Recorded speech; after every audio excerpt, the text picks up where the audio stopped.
Hello everyone, welcome to inspired mechanical. इस video में हम टॉर्क मेथड की प्रॉब्लम नंबर 4 स्टडी करने जा रहे हैं। एक हॉरिजॉन्टल सिस्टम है, यानी एक रेक्टेंगुलर आपकी क्या है, क्रॉस सेक्शन की बार है। ठीक है ना, जो कि हॉरिजॉन्टल पोजीशन में है, जिसका मास m है और लंबाई l है, जो कि C पॉइंट के अबाउट हिंज्ड है। लेफ्ट साइड पे आपने l/3 डिस्टेंस छोड़ के एक स्प्रिंग सिस्टम अटैच कर दिया है ऊपर, और 2l/3 जो बची हुई डिस्टेंस है राइट साइड, वहां पे के स्टिफनेस वाला एक और स्प्रिंग आपने अटैच कर दिया है। तो इस तरीके का एक सिस्टम है। ठीक है, तो इसके दो पॉइंट है, मान लीजिए इसका एक एंड ए है, एक एंड बी है। आपने ऐसे सिस्टम की नेचुरल फ्रीक्वेंसी फाइंड आउट करनी है। तो आप क्या करेंगे, डिस्टर्ब करेंगे इसको। वैसे तो वाइब्रेशन आएंगी नहीं, तो जैसे ही आपने इसको डिस्टर्ब किया, तो नीचे की तरफ भी कर सकते हैं और ऊपर भी सी पॉइंट के अबाउट करेंगे आप नीचे की तरफ। डायरेक्शन ऑफ डिस्टर्बेंस ये है। कितने एंगल पे करेंगे, थीटा एंगल पे, जैसे पहले करते आए थे। ठीक है ना, तो ये डायरेक्शन ऑफ डिस्टरबेंस है थीटा एंगल पे। तो दोनों ही एंड पे फर्क पड़ा होगा, ए और बी पे। एक वाला स्प्रिंग आपका कंप्रेस हुआ होगा, ये एक्सपेंड हुआ होगा, तो रिस्टोरिंग फोर्स एक्ट किए होंगे, है ना। एक और भी मैं टर्म बता दूं आपको, जो mg आपका होगा सेंट्रली जो एक्ट करता है, उसका आपको इफेक्ट नहीं लेना हॉरिजॉन्टल सिस्टम में। पिछले न्यूमेरिकल में भी बताया था मैंने। वो इनिशियल डिफ्लेक्शन देता है और उसका रोल नहीं होता है यहाँ पे टॉर्क मेथड में। तो आप क्या करेंगे, डिस्टर्ब देने के बाद देखिए किस पोजीशन में पहुंच जाएगा आपके दोनों एंड, वो जरा देखिए। ये दोनों एंड इस पोजीशन में हो जाएंगे, है ना। तो बी एंड नीचे आ जाएगा।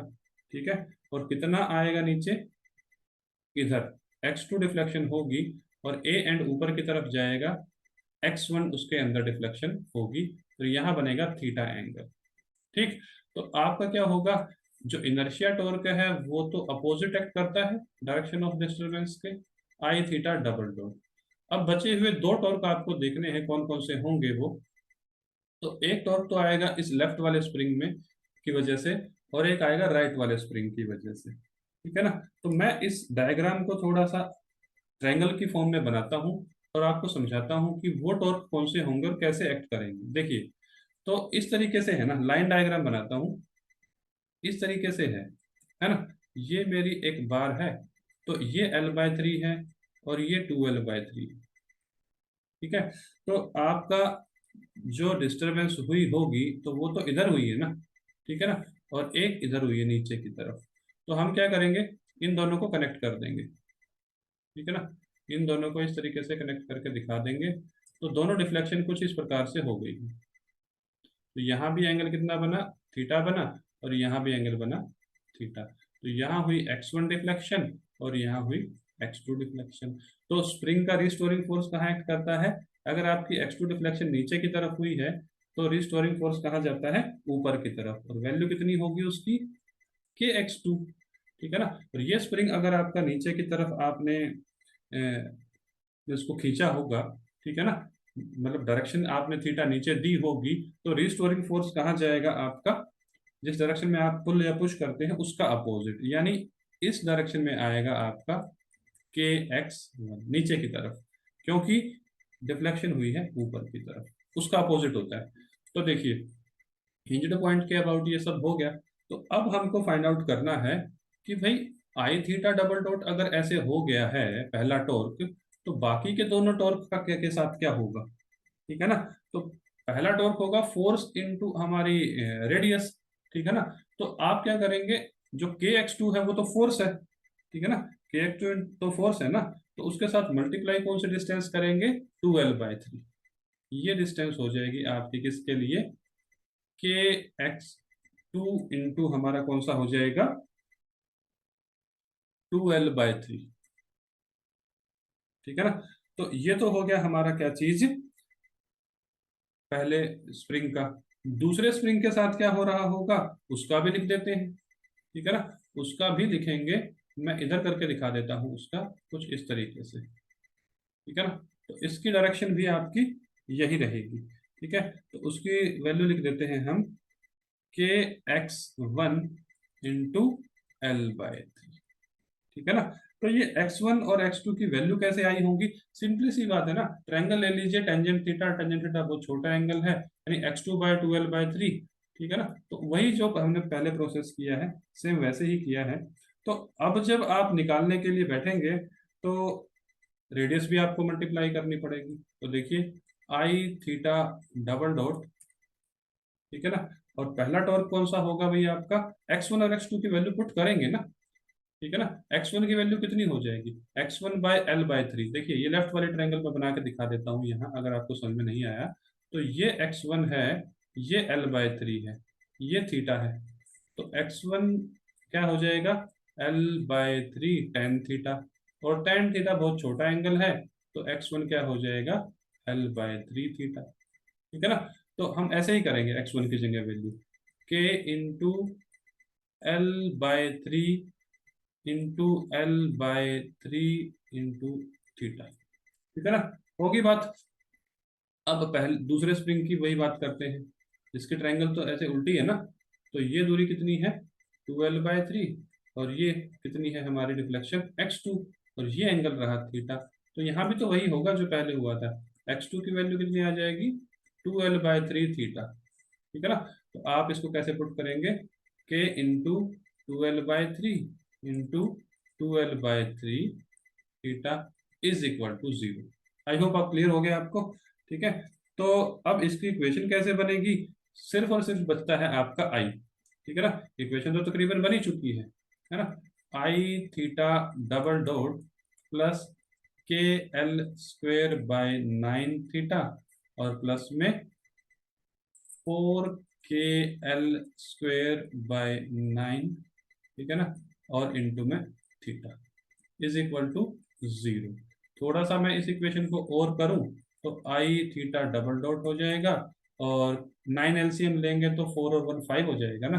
तो प्लस में हो गया ये 5 KL² by 9 into theta is equal to 0। इतनी इक्वेशन आने के बाद हमारे साथ बचा है अब आई का वैल्यू। अब आई का वैल्यू ध्यान से निकालना है, मैं उसको तो सेपरेटली निकाल के दिखाऊंगा ये आपको, इसके बाद जितनी भी प्रॉब्लम आएंगी उसमें आप खुद से कर पाएंगे। देखिए आपका हिंज पॉइंट कौन सा है, ये रहा, है ना। हिंज पॉइंट के अबाउट ही तो निकालते थे, और ये हमारी रोड थी, ठीक है। तो जी पॉइंट कहाँ करेगा, L/2 पे करेगा ना। भाई ये दूरी कितनी हो जाएगी, L/2, ठीक। और ये दूरी कितनी है, 2L/3 है, ठीक है ना। तो आप क्या ये डिस्टेंस नहीं निकाल पाएंगे, जो आई जी है आपका, और यहाँ पे क्या आ रहा है आपका आई सी, ठीक है ना। तो आपको डिस्टेंस चाहिए ये, तो 2L/3 माइनस L/2 अगर आप कर दें तो आपकी वैल्यू निकल के आ जाएगी, है ना। तो हम मोमेंट ऑफ इनर्शिया कैसे निकालेंगे, देखिए इस तरीके से आई सी निकालना है आपने। तो ये हो जाएगा आई जी प्लस में एम इंटू, ये दूरी निकालनी है आपने, क्या लिख देता हूं मैं इसको, या जेड लिख देता हूँ, mz²। तो ये z की वैल्यू अब आपने निकालनी है, ठीक है ना। तो दोनों हैंड से निकाल सकते हैं आप, चाहे लेफ्ट हैंड से निकालें चाहे राइट हैंड से, वो सेम निकलेगा। तो ये वैल्यू तो उतनी ही रहेगी जितनी पहले रहती थी, ml² बाय 12। और इस वैल्यू के साथ क्या होगा हमारा, मास तो m है ही, ठीक है ना। और z की वैल्यू देखनी है अब आपने, तो L/2 माइनस L/3 कर दीजिए, ठीक है ना। L/2 माइनस L/3, और इसका स्क्वायर, निकल जाएगी जेड वैल्यू, ठीक है। तो ये एंड ए था, ये एंड बी था। अब आपको थोड़ा और पता लग गया होगा, ठीक है ना। अब जेड वैल्यू आ गई है, तो थोड़ा सा और सिंप्लीफाई करेंगे तो क्या निकल के आ जाएगा, ml² बाय 12, ठीक है ना। और प्लस में ये m तो है ही, तो एलसीएम कितना आएगा इसका 6, तो 3L-2L, ठीक है, और इसका स्क्वायर। तो सिंप्लीफाई करके ये आ गया ml² बाय 12, प्लस में 3 में से एक गया ना, ठीक है ना। तो एक एल बचा, तो L² बाय आपका कितना आ जाएगा 36, तो ml² बाय 36 आ गया। एलसीएम लेके सोल्व करेंगे तो कैसे होएगा, 36 ये हो गया, तो 3 पे गया, 3ml² प्लस में ml², तो ये हो गया हमारा 4ml² बाय 36, और 4 से 36 कटेगा, तो ये वैल्यू आ गई ml² बाय 9।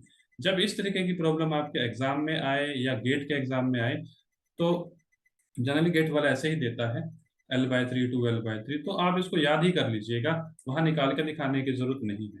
यूनिवर्सिटी एग्जाम है तो भले ही निकाल के दिखा दें। अब इस इक्वेशन नंबर 1 में पुट कर देंगे हम आई का वैल्यू जो अभी हमारा आया, ठीक है ना। तो आई थीटा डबल डॉट था, और 5K/9, ठीक है ना, और L² theta is equal to 0, ठीक है। आई की वैल्यू पुट कर देंगे हम, ML²/9 थीटा डबल डॉट, और ये हो जाएगा 5K/9 L² theta is equal to 0, ठीक है। अब इक्वेशन को आप क्या करें, 9 तो वैसे ही कट जाएगा, ठीक है ना। तो एल स्क्वेयर भी कैंसिल हो जाएगा। तो पूरी इक्वेशन का जो सार आया वो क्या आया, 5K/m, ठीक है ना, और into theta is equal to 0। तो इक्वेशन तो ये आ गई है इस तरीके के सिस्टम की। और नेचुरल फ्रीक्वेंसी जो थीटा का कोफिशिएंट होता है उसको अंडर द रूट कर दीजिए। तो नेचुरल फ्रीक्वेंसी आई हमारी 5K/m अंडर द रूट, ठीक है ना। और यूनिट आ गई इसकी कितनी, रेडियन पर सेकंड। इस तरीके से निकलता है। ठीक बात हो गई। तो आपको इस क्वेश्चन को ऐसे अप्रोच करना है। आई होप आपको बहुत सारे डाउट क्लियर हुए होंगे। फिर भी ना हो तो एक बार और वीडियो को देखिए या कमेंट सेक्शन में लिख दीजिए कि ये पॉइंट हमें क्लियर नहीं हुआ, मैं ज़रूर जवाब दूंगा। ठीक है। तो मिलते हैं नेक्स्ट वीडियो में। अगर वीडियो अच्छी लगे तो चैनल सब्सक्राइब कर लीजिए। Thank you very much for